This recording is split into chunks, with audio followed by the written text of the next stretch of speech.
Think of the universe of responses. Hi, everyone. Hello. Okay, I have a couple of items for all of you at the top. Yesterday, I discussed the President's announcement about the historic partnership between Merck and Johnson & Johnson to produce more COVID-19 vaccines, and of course, he laid out more details yesterday afternoon. He also directed states to prioritize teachers for vaccinations in an effort to treat in-person learning like the essential service it is. He challenged all 50 states to get teachers, school staff, and childcare workers their first shot by the end of this month. To help states do that, starting next week, we will be using the federal pharmacy program to prioritize vaccinating teachers, school staff, and childcare workers during the month of March. This is a part of the President's effort to urge states to prioritize vaccines for all essential workers. The special enrollment period, which we talked about a couple of weeks ago, I have an update on that and the number of people who have enrolled. On February 15th, the Biden-Harris administration opened healthcare.gov for 3 months to provide all Americans the opportunity to sign up for health insurance through a special enrollment period.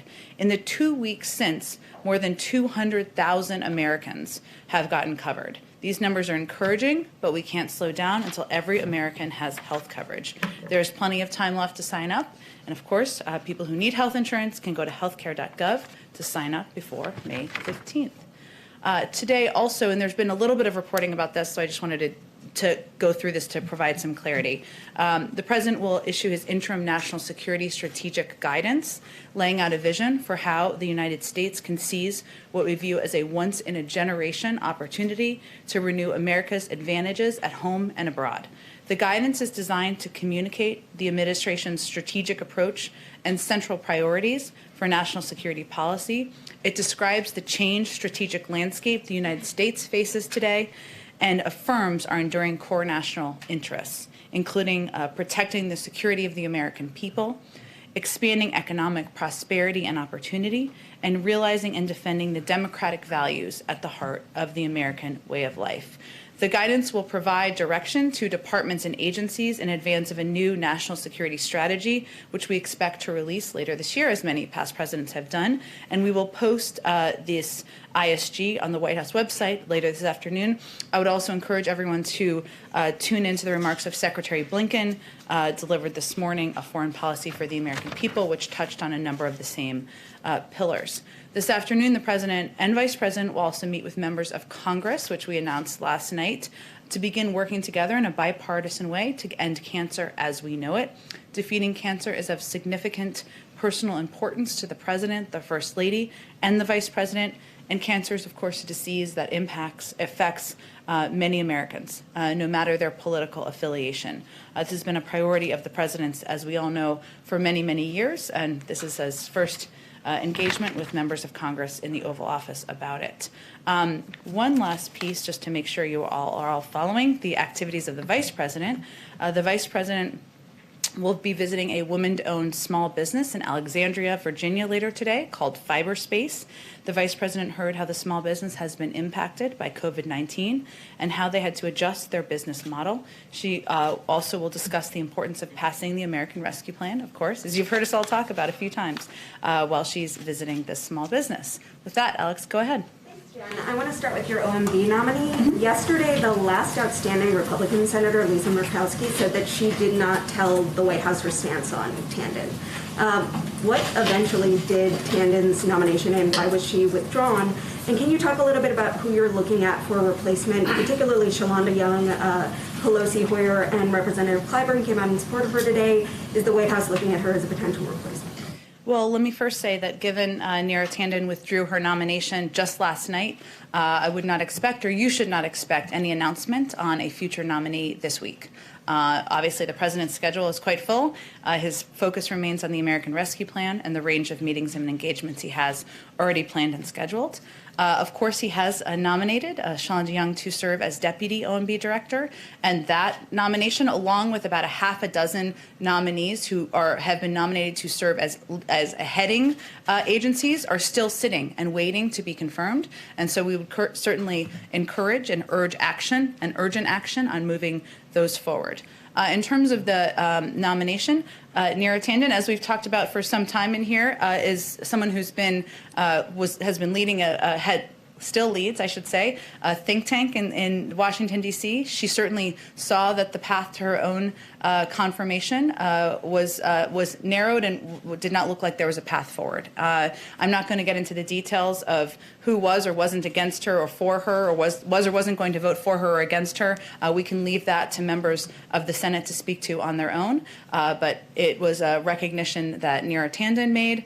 We certainly, of course, as we noted in the statement last night, accepted her decision to withdraw her nomination. And when we have an announcement about the new nominee, we will make that. But again, as we noted in the statement, the president's looking forward to finding a place for her in the administration and values her experience and her talents, and is looking forward to utilizing And them. then the threats against the Capitol tomorrow, is the president monitoring those? Has he been briefed? And has the administration directed law enforcement to prepare any better than they were prepared, considering the January 6th activities at the Capitol? Well, we certainly have been watching the hearings that have been happening on Capitol Hill over the last 2 days. Our team has been. I know the president has caught clips of those, but of course he has a full schedule, as you all well know. And we are ready and eager to work in partnership with leaders in Congress on any recommendations that are made to ensure their safety and security and to prevent the events that happened on January 6th from ever happening again. Go ahead.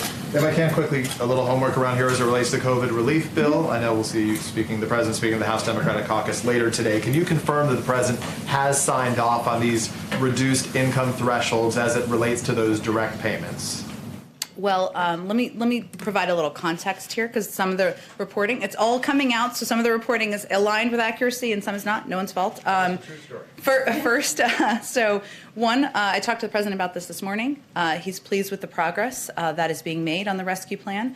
As someone who served for 36 years in the Senate, he is certainly familiar with the journey that it takes from a proposal to a bill being signed. And in every instance, in the final stage, which we feel we are in now, there are suggestions, there are changes, there are negotiations between even different members, different parts of one party. That's what's happening now. And he is open to, has always said, he's open to good ideas and to proposals that will strengthen the package. What he has been firm on is that the package needs to be large enough to meet the scope of the twin crises we're facing, COVID and the economic downturn. He has been firm on the importance of the $1,400 checks going out to Americans, and he has fought for that tooth and nail, and that is a bar for him. And he has also been firm on the thresholds at which Americans should receive those checks. So as we've seen in the reporting, it's $75K and $150K. He has been clear that those are important thresholds to him. What we're talking about here, and I realized you didn't actually ask this, but just for clarity for everyone, is where is the ramp up and how far the ramp up goes.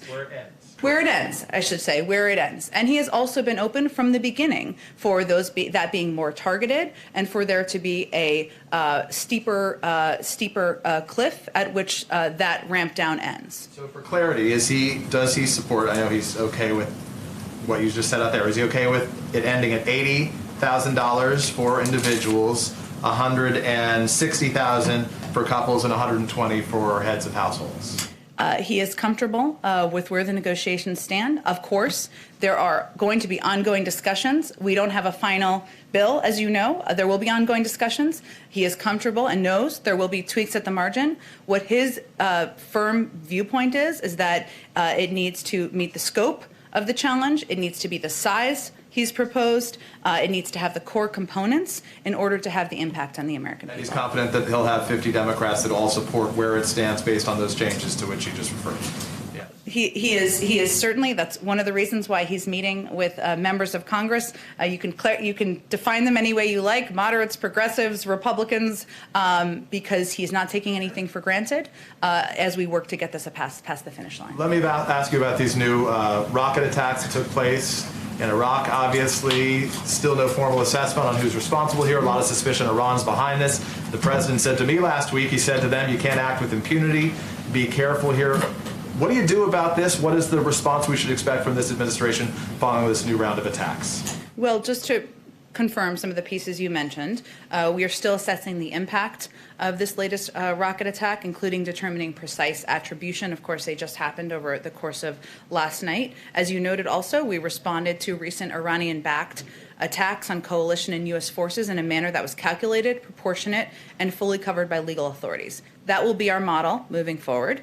If we assess a further response is warranted, we will take action again in a manner and time of our choosing, and we reserve that option. The President was briefed by his national security team this morning, was of course monitoring the details overnight. What we won't do is make a hasty or ill-informed decision that further escalates the decision or plays into the hands of our adversaries. Let me ask one last question. Given the news that came out last night about Texas and Mississippi, the president was in Texas, met with Governor Abbott just a matter of days ago. They have now, in both of those states, removed their mask mandates, and they are reopening at 100%, even as this White House says now is not the time for that.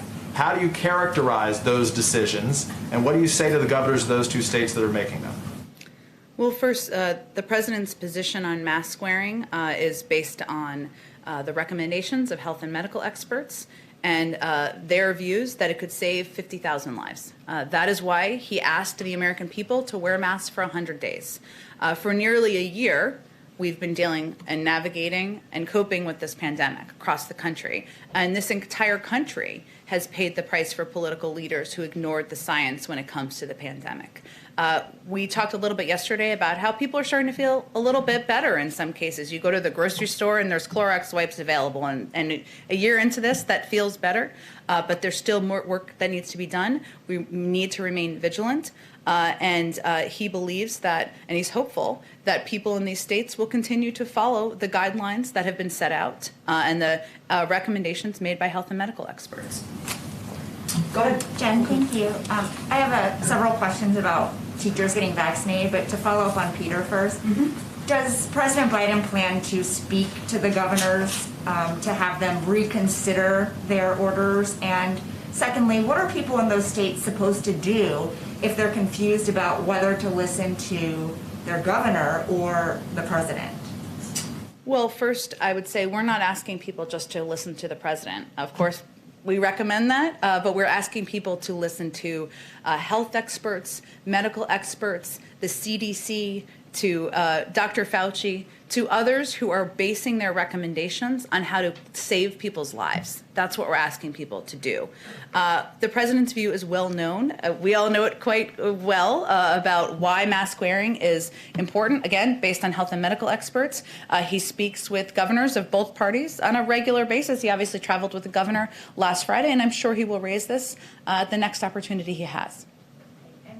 On the president's goal to vaccinate educators by the end of this month, last month you made it very clear that, as you well know, it's up to states to determine how to prioritize vaccines. And you reminded us that even though there are federal recommendations, the process is not to mandate states to prioritize anyone.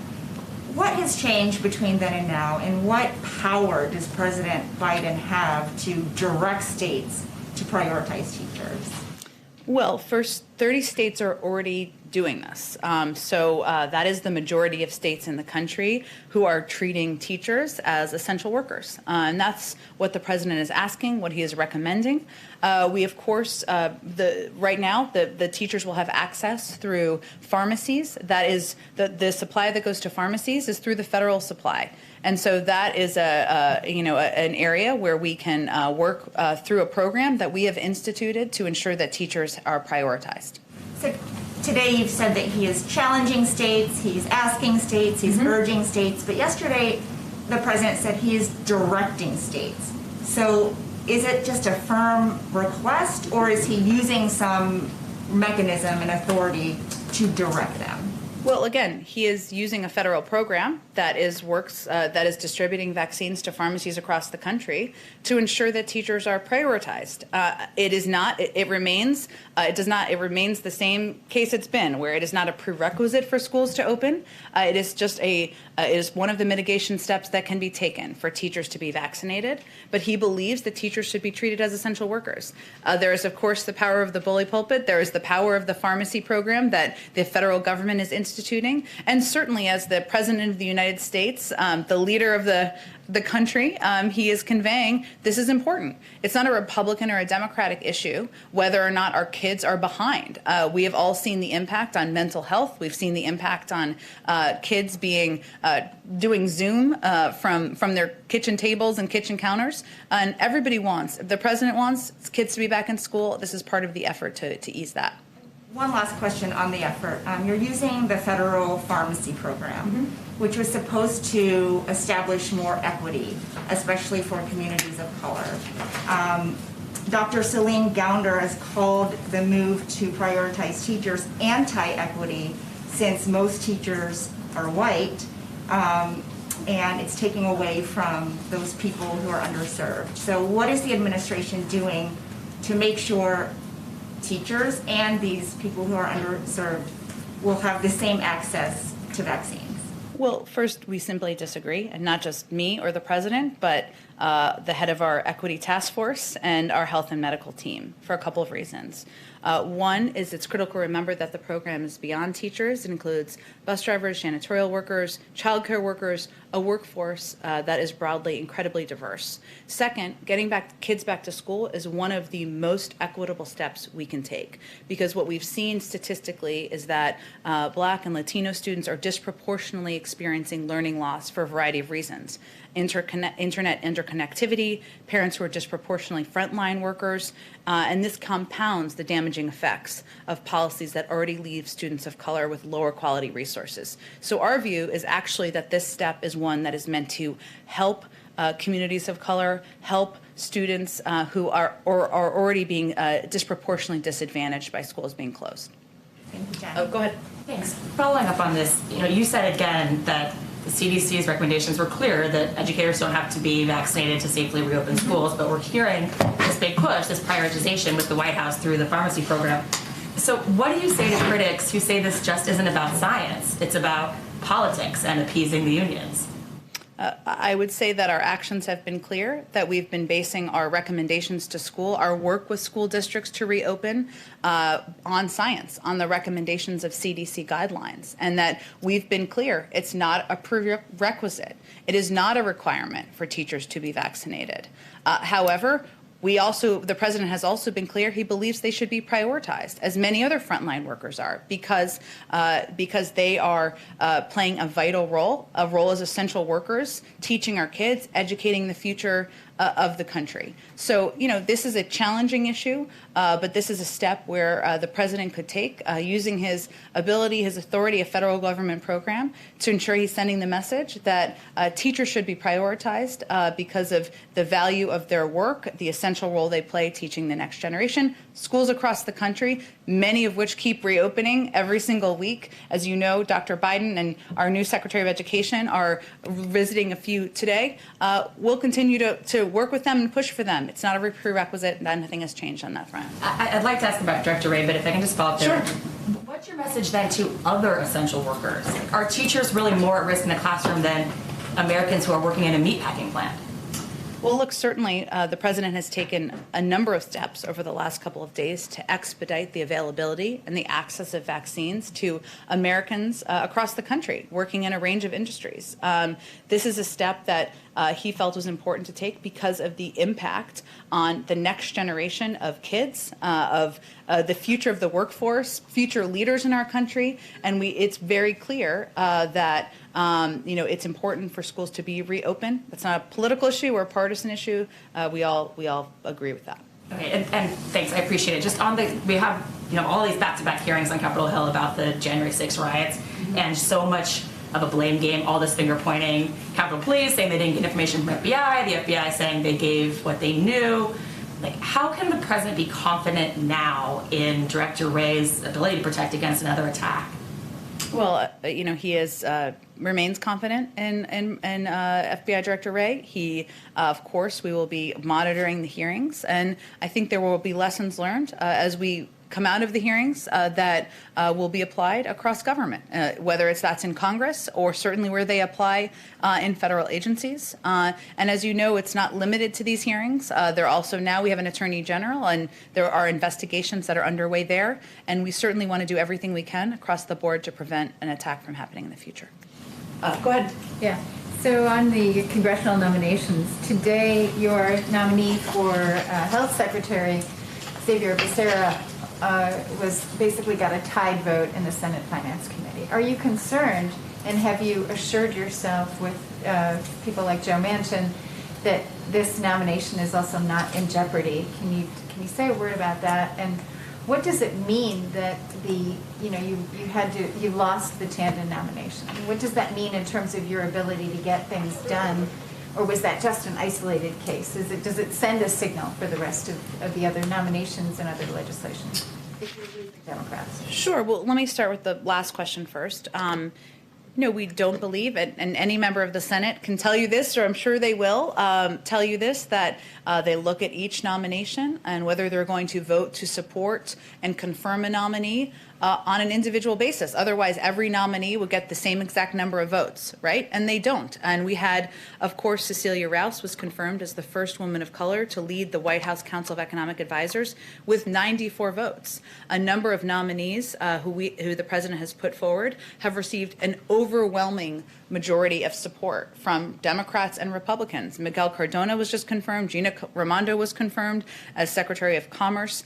And I can go through and run through the number, of course, who have received strong bipartisan support. They're each looked at individually. The president nominated Attorney General Javier Becerra to lead the Department of Health and Human Services because he has a record of fighting alongside Democrats and Republicans to expand access to COVID treatments and to take on abusive practices of tobacco companies. He has a career behind him working to increase access to quality, affordable health care and to protecting underserved communities. He helped create the Affordable Care Act, something, of course, the president was serving as vice president during that period of time and stood up for it assiduously in court. And his nomination has been met enthusiastically by healthcare experts, including the American Hospital Association, the Kaiser Family Foundation, multiple former secretaries of Health and Human Services, and of course our very own Dr. Fauci.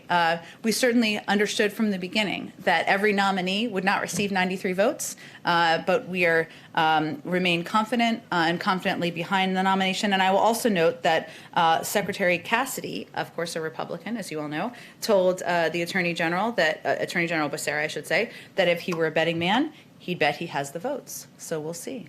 So can I just follow up on the other part? I mean, how do you need to take some measures to ensure that your policies don't suffer when there's a defection like Joe Manchin? In terms of future policy, I think what I was conveying, Andrea, is that each of these members looks at each proposal, whether it's a bill or a nominee, through the prism of that proposal. And I would expect any of them would convey that to you. Otherwise, the same people would vote for or against every single proposal that is put forward. And that is certainly not what happens. The president has, of course, been engaged with Senator Manchin, has been hearing and listening to his proposals and ideas and suggestions. And most importantly, though, Senator Manchin and others in the Senate are negotiating with each other about what package they can support moving forward as it relates to the American Rescue Plan. That's ongoing now, but Senator Manchin has been clear that he supports a big package. He believes it should meet the moment, and so we're looking forward to working with him and getting this across the finish line. Is there some sort of negotiation that you have to do where you basically start to offer proposals as part of, say, the infrastructure bill to ensure kind of strong support going forward? You've only got less than half of your nominees for cabinet level posts confirmed at this point. Are you starting to get edgy about that? We certainly believe that the Senate should move forward with the approximately half a dozen, or about 5, I believe, cabinet level nominees who have still not been confirmed because it is essential. We have somebody leading the Department of Health and Human Services, of course, as we've been talking about, but also with the other agencies given the range of crises we're facing as a country. Go ahead. I have a question about minimum wage and then on the Capitol hearings. Would the president be open to sitting down and talking to Senate Republicans who have offered support for a minimum wage hike that is below 15 an hour, or is he firm on the 15?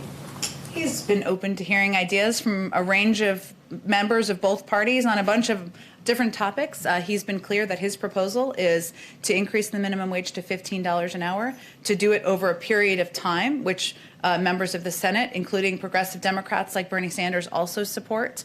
That's what he supports, and that's what he'd propose at this point in time. Would he not entertain anything below 15 an hour? He's happy to hear any ideas, but I'm not going to negotiate from here, obviously. And he's been very clear, publicly and privately, about his commitment to raising the minimum wage to $15. Okay, and then last week, the acting Capitol Police Chief testified that there have been threats to the joint session that President Biden is going to address Congress to potentially blow up the Capitol during any address that President Biden gives. How has that factored into preparations for potential State of the Union? Well, I wouldn't speak to any threats under any circumstance from here. I'd certainly point you to the Secret Service. I would say, broadly speaking, what we've confirmed and talked about in the past is that when it became clear, which it probably should have been from the beginning, but that the American Rescue Plan would take until hopefully about mid-March to get passed and signed into law, we made a decision internally that we weren't going to have the president propose his forward-looking agenda beyond that. Parts of his Build Back Better agenda still being determined, policies discussion still going on internally until after that bill is signed, after those checks are going out to Americans, after that vaccine money is going out, after the money is going out to schools.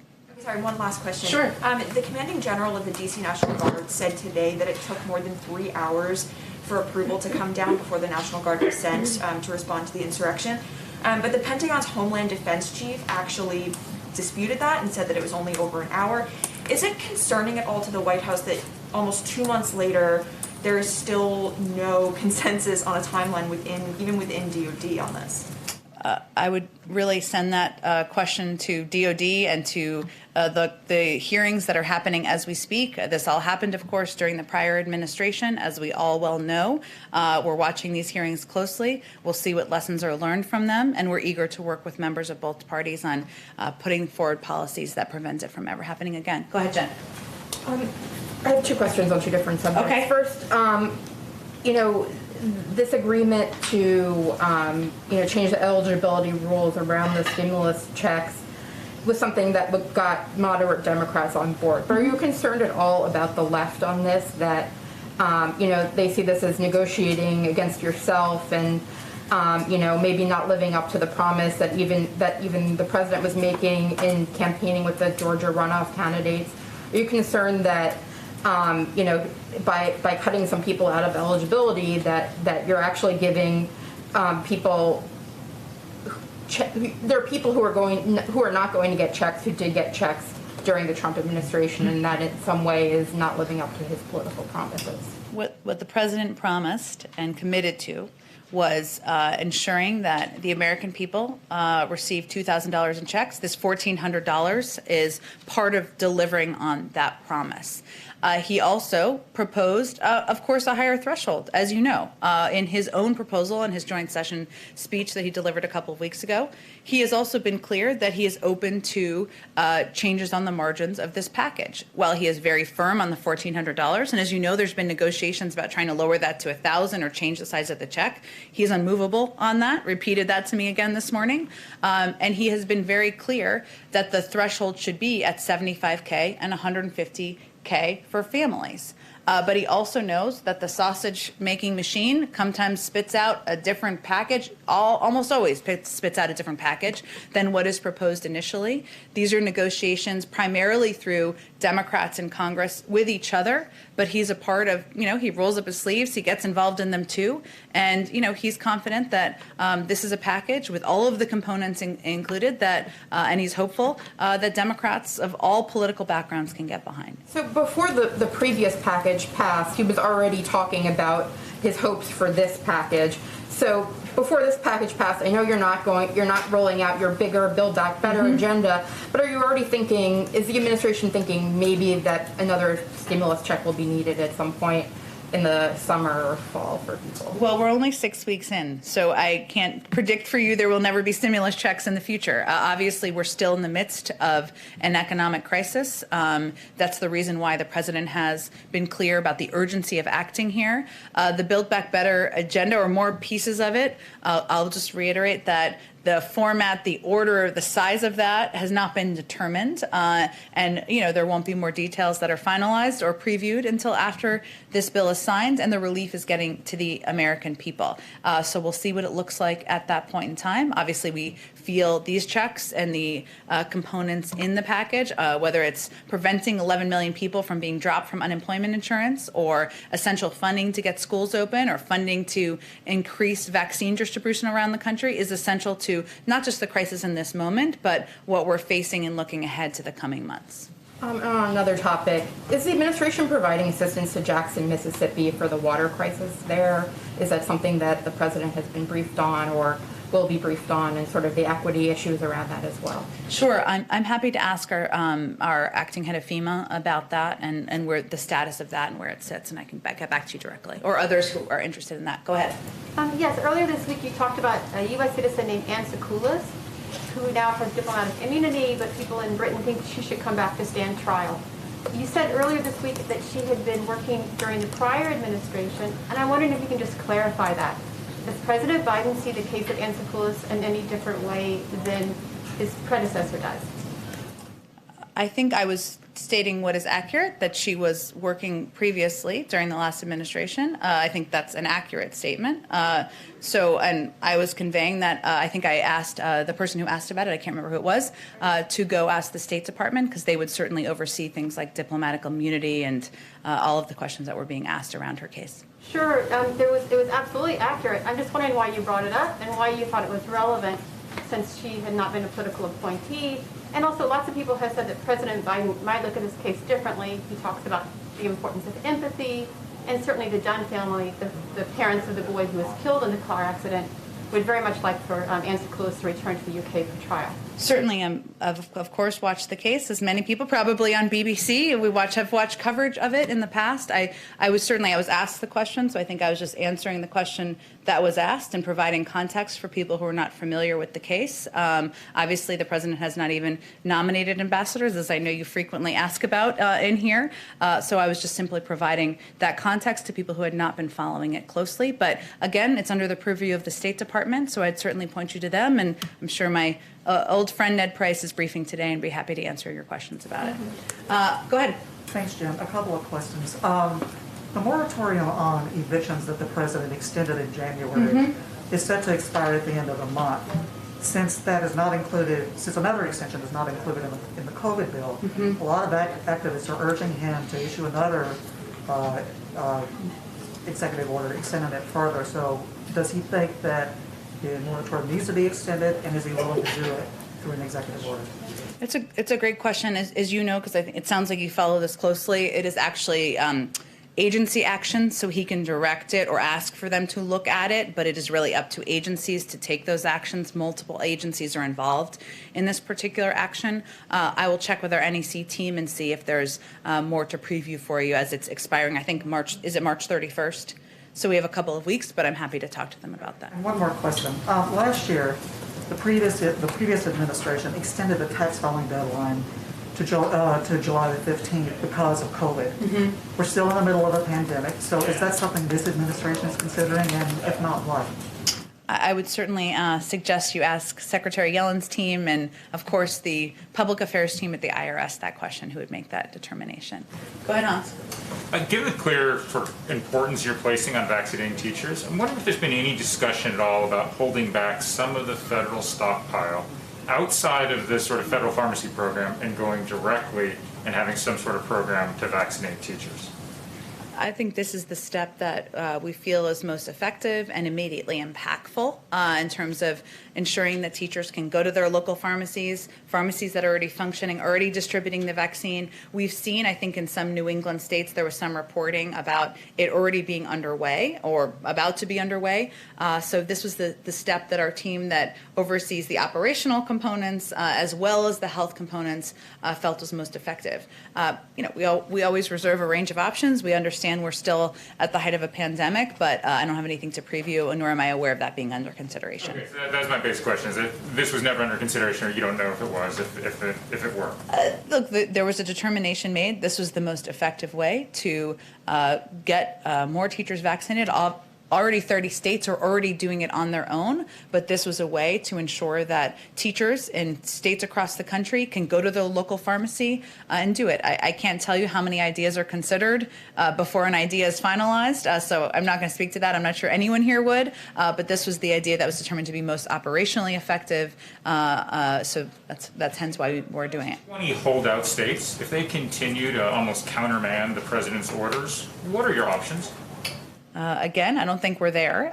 30 states, it was 24 as about a week or so ago. So an additional 6 states have prioritized teachers. We're hopeful and we're encouraging, directing, whatever you want to call it, more to do exactly the same. And the president will make this case directly to governors. Our health and COVID team will make this case directly. And of course, we're working through this federal program where we distribute the vaccine supply to these pharmacies. So that will continue regardless. Thank you. Go ahead. Given the administration's commitment to repairing foreign relations, when can we expect to see nominations for important ambassadorships like the United Kingdom's? Well, this is a popular question, including from some people who want to be ambassadors, which won't surprise you. I will say, I think historically, I know we feel like we've all been here quite some time, but during the Obama administration, many of these were done during March. Obviously, there's been a lot on the president's agenda. I don't have any preview for you in terms of the timeline of when he'll put forward nominees. And obviously, that would be done in conjunction and coordination with the Secretary of State. So I don't have a timeline for you. I just wanted to convey that historically, the timeline has been around the spring. Sure. Go ahead in the back. Thanks, Jen. A couple on the economic lane and then one on immigration. When you look at the American Rescue Plan, $350 billion for state and local governments, but when you hear from economists all across, for example, Moody's says that number should be 100 to 150 billion. AEI says strong case for 100 to 200 billion. Center on Budget and Policy Priorities says 225 billion. That's a big gap to get up to 350 billion. So can you explain why the White House believes that should be the number, and why not bring it down and or maybe use the money elsewhere? Well, first, to throw some data back at you, 1.3 million state and local government jobs have been lost since the beginning of the pandemic.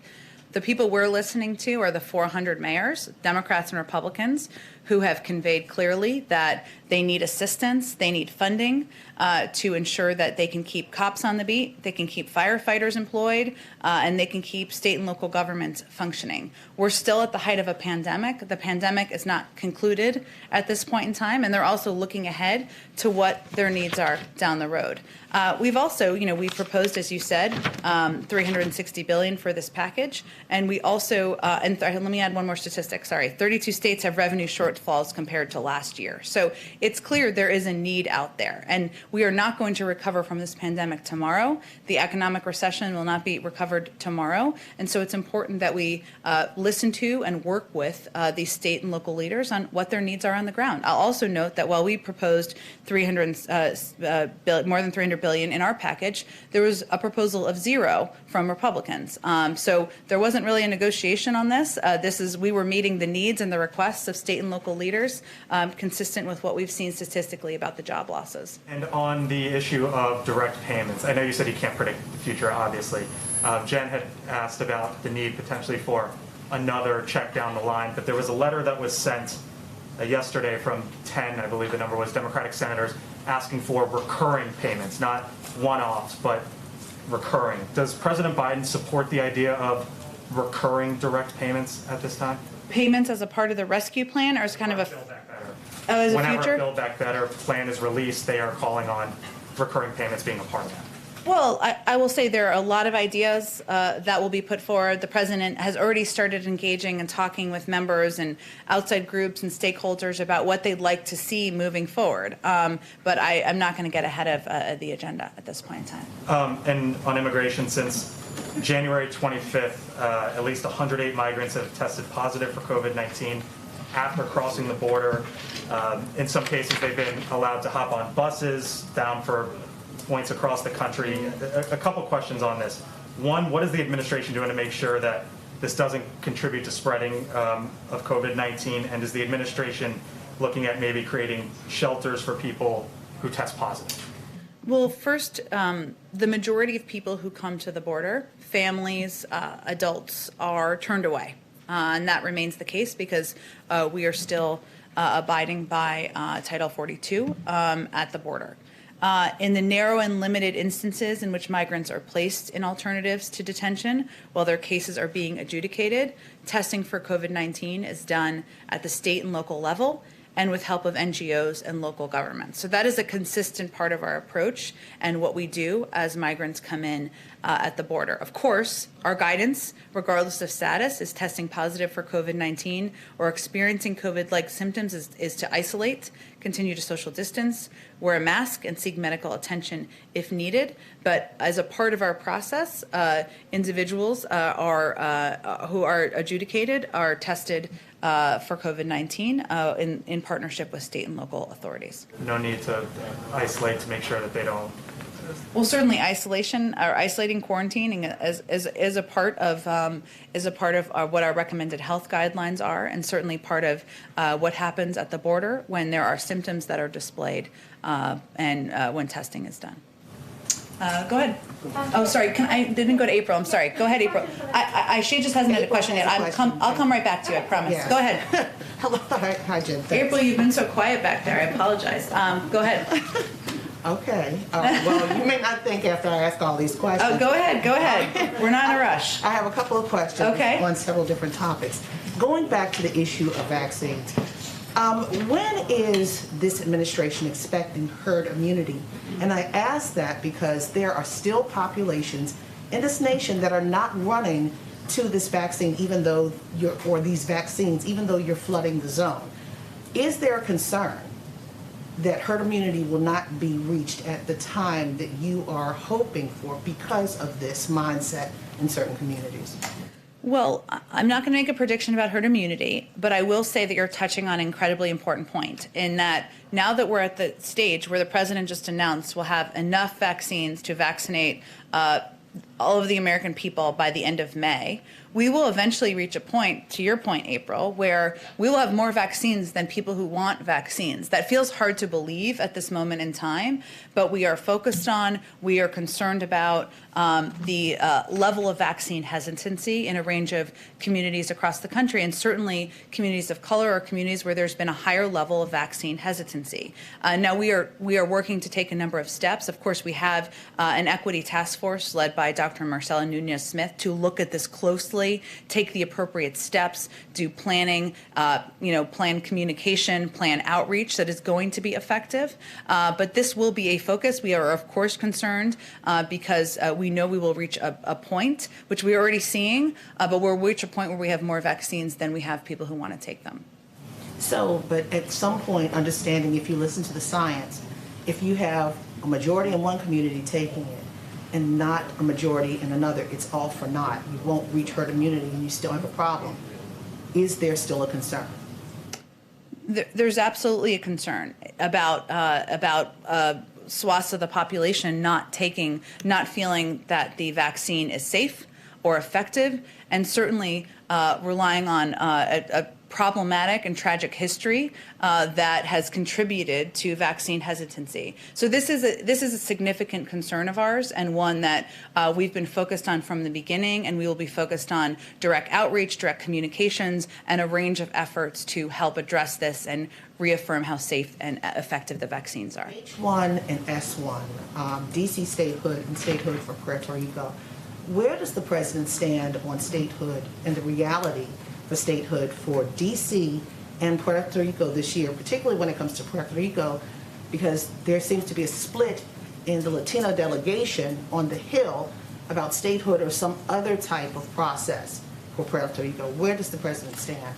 The president supports a referendum in Puerto Rico for the people of Puerto Rico deciding the path forward. On DC statehood, he certainly supports and has long supported. Hello. Has long supported, it's nice fresh air, has long supported DC statehood. I don't have a deadline or a timeline on that, April, but it's something he continues to support. And lastly, on reparations, the issue of reparations and the commission, we understand that President Biden does support the commission. But digging into the weeds of this, the commission has before it a chance to either give descendants of slaves. All right, Ed, shall brag. It's quite a day. Okay, so starting over again. So go ahead.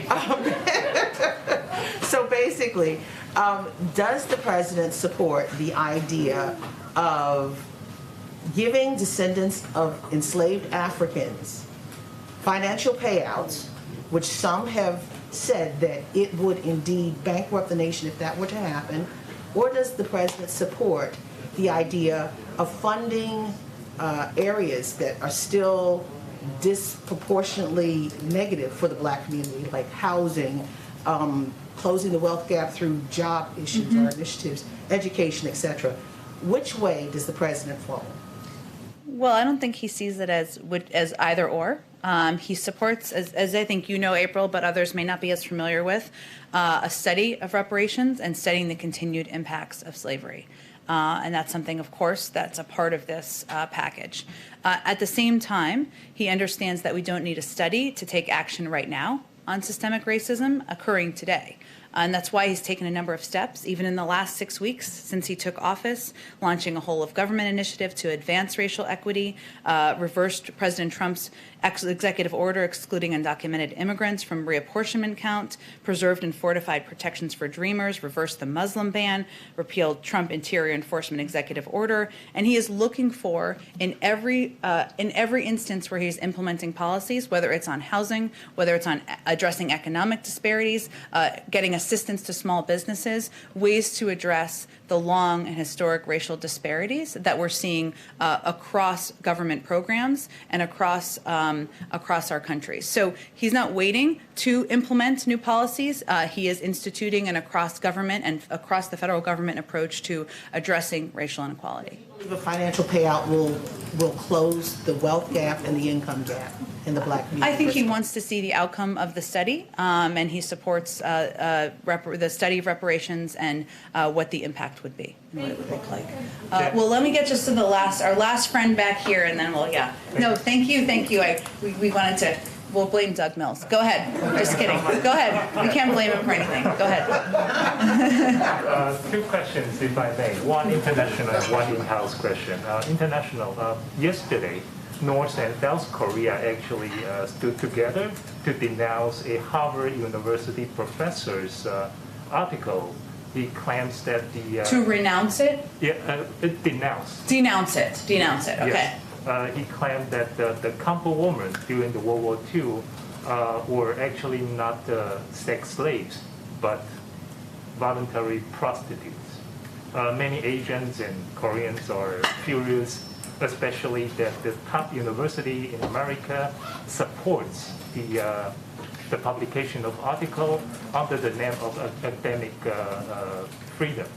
So with the U.S. Academy increased the tension between South Korea and Japan, what's the Biden administration's stance on this? I'm happy to take a closer look at it. I haven't seen the article or the denouncements, but I will talk to our national security team and see what we have for you, and we can get back to you directly. In the future, would there be any trilateral meeting between the U.S. and Japan and Korea in near future plan? I'm sure at some point there will be. I have nothing to preview for you, but of course, Japan and South Korea are key components in addressing the threats on the Korean Peninsula. Yeah, another issue is in-house issue. We know today there's a new COVID test rules have been implemented in the White House.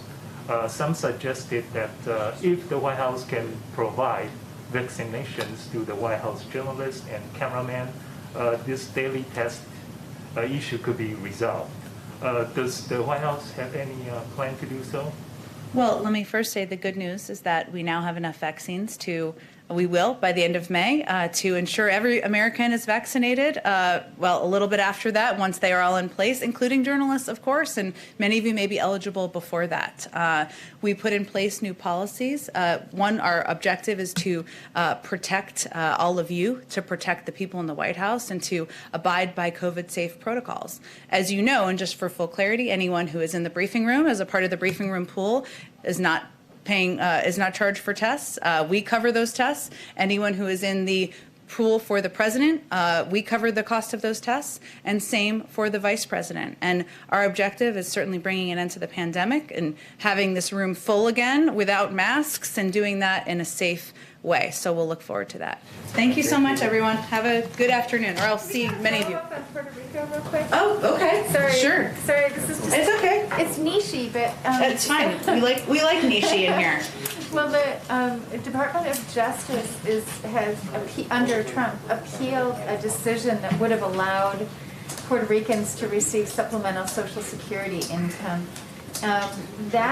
There's been a huge push, including from the Archbishop, the bishops of Puerto Rico, for the Justice Department to drop that case.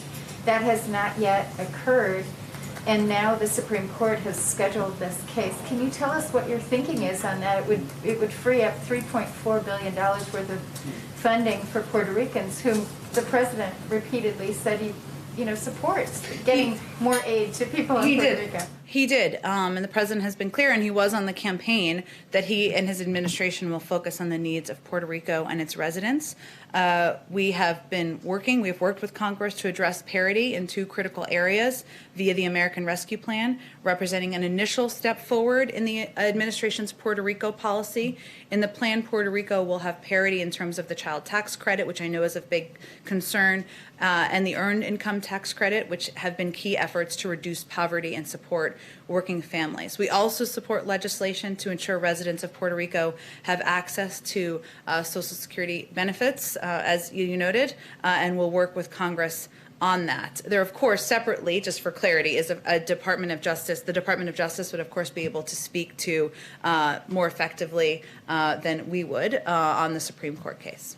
But as a policy, we are working to address the parity issues. Thank you, everyone.